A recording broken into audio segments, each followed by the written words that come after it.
దక్షిణ కాశీగా పేరుగాంచిన డాక్టర్ బిఆర్ అంబేద్కర్ కోనసీమ జిల్లా రామచంద్రాపురం మండలం ద్రాక్షారామం శ్రీ శ్రీ మాణిక్యాంబ సమేత శ్రీ భీమేశ్వర స్వామి దేవస్థానంలో శ్రావణ మాసం 4వ శుక్రవారం నిర్వహించనున్న వరలక్ష్మి వ్రతానికి విస్తృత ఏర్పాట్లు చేస్తున్నారు.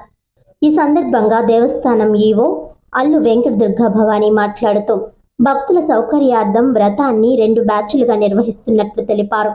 భక్తులు ఎంతమంది వచ్చినా అందరికీ పసుపు కుంకుమ ఇవ్వబడతాయని తెలిపారు.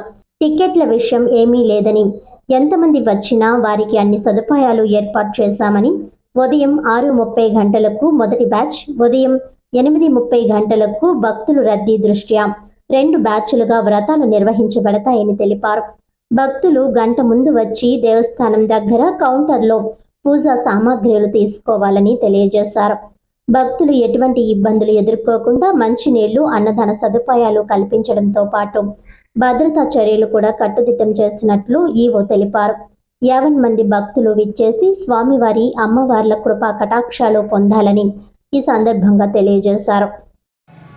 ద్రాక్షారామం శ్రీ మాణిక్యాంబ సమేత శ్రీ భీమేశ్వర స్వామివారి దేవస్థానంలో ఈ నెల 15వ తారీఖున అనగా 4వ శ్రావణ శుక్రవారం రోజున ఆడబడుచులందరి చేత కూడా ఇక్కడ సామూహిక వరలక్ష్మి వ్రతాలు నిర్వహించడానికి దేవస్థానం వారు నిర్ణయించడం జరిగింది. ఈ సందర్భంగా ఈ వరలక్ష్మి వ్రతాల్లో పాల్గొనేటువంటి ఆడబడుచులందరికీ కూడా పూజా ద్రవ్యాలని భక్తుల సహకారంతో దేవస్థానం వారు సప్లై చేస్తారు.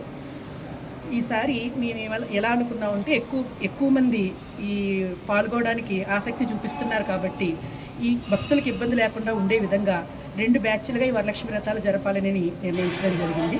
ఉదయం 6:30కి ఒక బ్యాచ్, అలాగే 8:30కి ఒక బ్యాచ్. అంటే 6:30కి వచ్చే బ్యాచ్ ఒక గంట ముందుగా దేవస్థానం నిర్ణయించినటువంటి కౌంటర్ వద్దకు చేరుకున్నట్లయితే వారికి పూజా ద్రవ్యాలని దాతల సహకారంతో వారి చేతుల మీదుగా అందచేయడం జరుగుతుంది. అలాగే దేవస్థానం వారు ఈ పూజా కార్యక్రమాలు విధానం అయిపోయిన తర్వాత అన్నదానాలు కూడా ఇక్కడ ఏర్పాటు చేయడం జరిగింది. కాబట్టి భక్తులందరూ కూడా, ఆసక్తి కలిగిన వారందరూ కూడా వచ్చి ఈ సామూహిక వరలక్ష్మి వ్రతాల్లో పాల్గొని శ్రీ స్వామివారి అమ్మవారిని దర్శించుకుని ధరించవలసిందిగా ప్రార్థన.